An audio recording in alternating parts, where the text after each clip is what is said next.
High সবাইকে, তোমরা সব কেমন আছো? আশা করি ভালো আছো। আমি খুব ভালো আছি। তো চলে এসেছি নতুন একটা ব্লগ নিয়ে। সেদিন আমি আর পিসি মার্কেটে যাচ্ছিলাম, এই যে টোটোতে আছি, মার্কেটে যাচ্ছি, পিসি শাড়ি কিনবে, সেই জন্য গেছিলাম। এই যে দোকানে গিয়ে শাড়ি দেখছি পিসি, আর আমি একটু সেই পাখে ভিডিও করে নিচ্ছিলাম আর কি। কিন্তু যাই বলো, শাড়ি টাড়ি কিনতে গেলে আমার জামা কাপড় দেখলে খুব লোভ লাগে, যে সব কিনি এরকম মনে হয়। তোমাদেরও নিশ্চয়ই এরকম মনে হয়, কার কার মনে হয় আমাকে জানিও। হয় তারপরে এই যে শাড়িগুলো পিসি পছন্দ হতো, এগুলো কিনলো পিসি।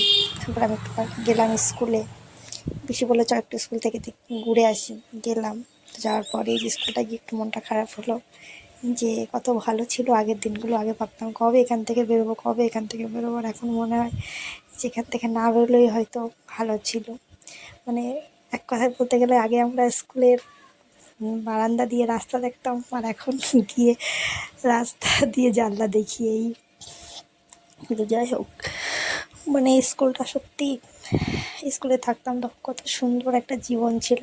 আর সে এখন যতই কলেজ টলেজ যাই, কিন্তু তাও সেই আনন্দটা আর হয়তো আমাদের মাঝে নেই। সত্যি আমার তো মাঝে নেই, তোমাদের কী আছে সে তুমি জানি না, কিন্তু অবশ্যই আমাকে জানিও। হ্যাঁ, আর যদি ব্লগটা ভালো লাগে তাহলে like, comment, share and subscribe করে যে। তো যাই হোক, স্কুলটা দেখাচ্ছি, আমার সত্যিই খুব মন খারাপ করছিলো স্কুলটায় গিয়ে। গেলাম, পিসি আবার মানে পিসি মেয়ে আছে, ওনাকে আবার পেয়ে আবার দেখাচ্ছিলো যে দেখ আমরা এখানে এখানে পড়তাম, এখানে যেতাম। এই যে পিসি